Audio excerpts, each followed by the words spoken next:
Então, bom dia, boa tarde, boa noite. Eu não sei que horas você vai passar aqui no cantinho da oração, para que a gente possa meditar juntos a palavra de Deus.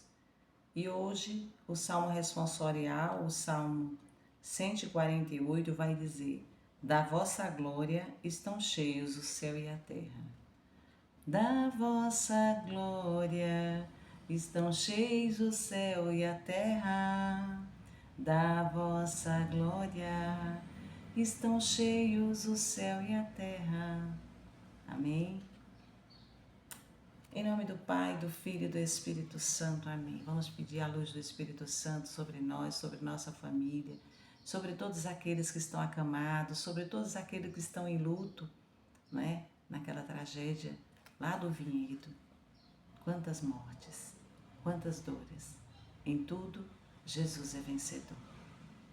A gente não deve dizer porque isso, porque aquilo. Nós devemos sempre dizer: a Ti, Senhor, seja a glória. O Senhor me deu, como disse Jó, o Senhor também me tomou. O evangelho de hoje é o evangelho de Mateus 17, de 22 a 27. Naquele tempo, quando Jesus e os seus discípulos estavam reunidos na Galiléia, ele lhes disse: O Filho do Homem vai ser entregue nas mãos dos homens. Eles o matarão, mas no terceiro dia ele ressuscitará. E os discípulos ficaram muito tristes. Quando chegaram a Cafarnaum, os cobradores de imposto do templo aproximaram-se de Pedro e perguntaram: O vosso mestre não paga o imposto do templo? Pedro respondeu: Sim, paga. Ao entrar em casa, Jesus adiantou-se e perguntou: Simão, que te parece? Os reis da terra, os reis da terra cobram imposto ou taxa de quem dos filhos ou dos estranhos? De quem, né? Jesus faz a pergunta. Os filhos dos... que te parece? Os reis da terra cobram impostos ou taxas de quem? Dos filhos ou dos estranhos? Pedro respondeu: Dos estranhos. Então Jesus disse: Logo, os filhos são livres. Mas, para não escandalizar essa gente, vai ao mar, lança o anzol e abre a boca do primeiro peixe que tu pescares. Ali tu encontrarás uma moeda. Peça então a moeda e vai entregá-la a eles. Por mim e para ti. Palavra da salvação, glória a vós, Senhor. É uma palavra forte porque Jesus repreende, chama aquele povo de gente, né? O vosso mestre não paga o imposto do templo? Foi a pergunta que fizeram a Pedro. E Pedro respondeu: sim, paga. Então, aqui na meditação de hoje, Deus continua presente em nosso meio, com sua presença discreta. Basta sabermos reconhecer, com humildade e generosidade, tanto a sua presença quanto a sua ação.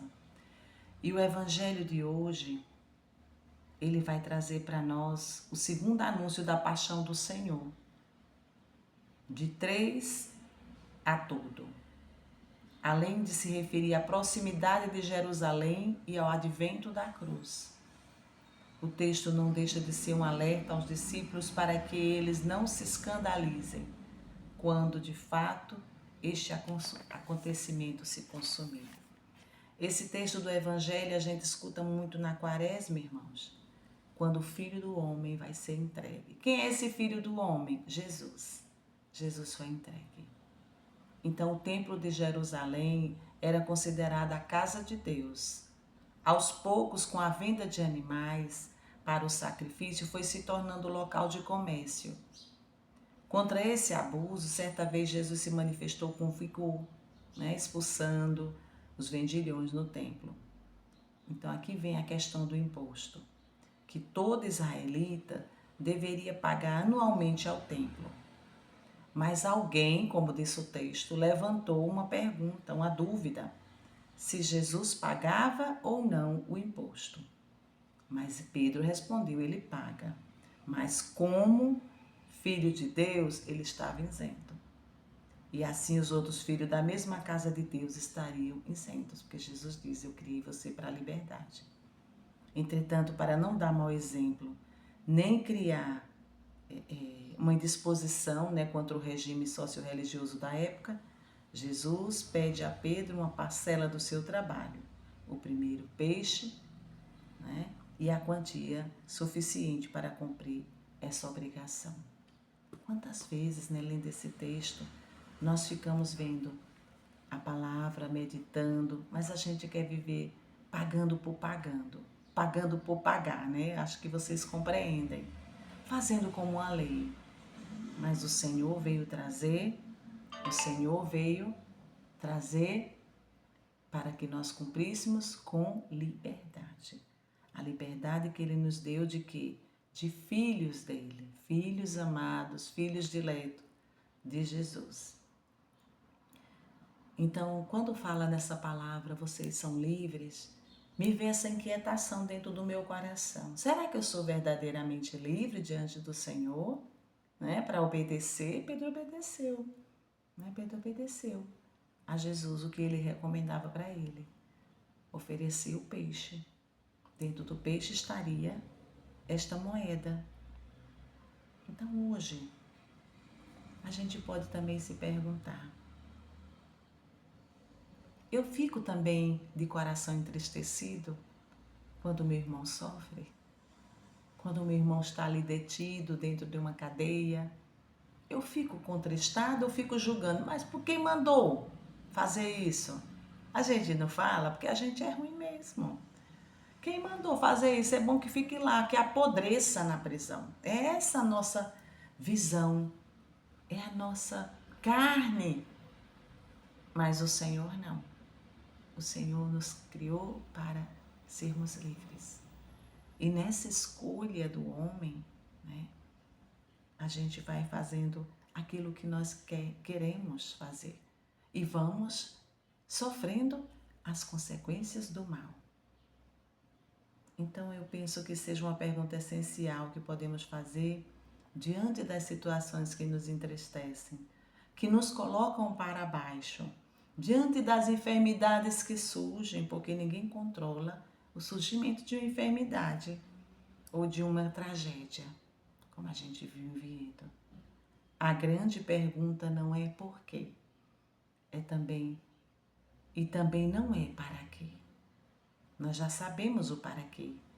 Para que um dia nós estejamos unidos com Deus. A grande pergunta, diz esse autor aqui, que eu vou fazer agora diante dessa... O que é que eu vou fazer agora diante dessa situação? Aqueles que perderam seus entes queridos lá em Vinhedo. E as tragédias no mundo e além Brasil. O que é que eu vou fazer agora diante dessa situação? O que fazer?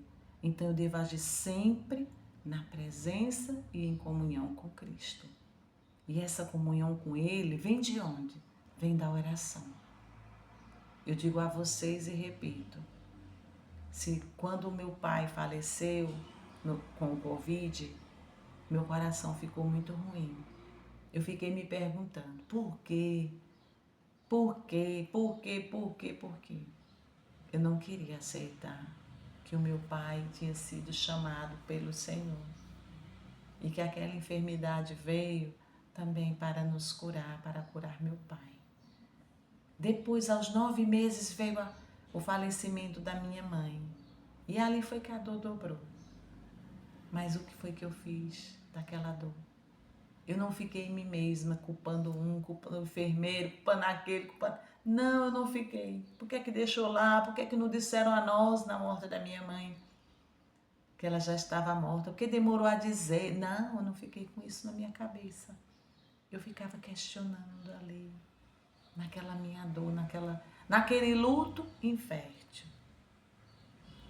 Mas quando eu fui para o cantinho da oração, aqui onde eu fico, onde chorei muito, onde gritei, ali com o Senhor, ali chorando, eu disse, Senhor, Tu me destes os meus pais, as criaturas mais lindas que eu já conheci em toda a minha vida. Eles agora estão em paz.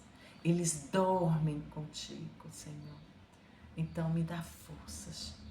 E ali o Senhor disse, vai para a missão. Não deixa de evangelizar, de rezar. Eu quero você caminhando. Foi assim que o Senhor me tirou do luto. Ainda dói, Deise, no teu coração? Eita, dói demais. Ontem mesmo no Dia dos Pais, doeu. Foi o que eu fiz com essa dor, com essa saudade. Fui para a missa. Quando cheguei lá, vi aquele padre falando tão lindamente o que é um pai. E eu fiquei só no meu coração. Obrigada, Jesus. Muito obrigada, obrigada, obrigada. Só dizia obrigada, Jesus. Depois fui receber, ele disse, agora eu sou uma rainha, porque tu estás aqui dentro de mim. E tu és o rei, e tu és tudo para mim. É assim, irmãos, que a gente vive o luto. Então, nessa comunhão com Deus, nesse caminho onde Santa Teresa diz, olha, ele vem para mim e eu vou para ele. Eu falo com ele e ele fala comigo. Ele fala comigo. Ele fala com você aí, que vai escutar essa live, vai passar ela adiante para que muitos escutem. O Filho do Homem vai ser entregue nas mãos dos homens, mas será entregue para a salvação. Toquemos nesta salvação no dia de hoje. Que a bênção do Senhor Deus Todo-Poderoso, da Virgem Maria, de Santa Baquita, intercedam a Deus por ti, em nome do Pai, do Filho e do Espírito Santo. Amém. Santo dia, santa tarde, santa noite. Deus te abençoe.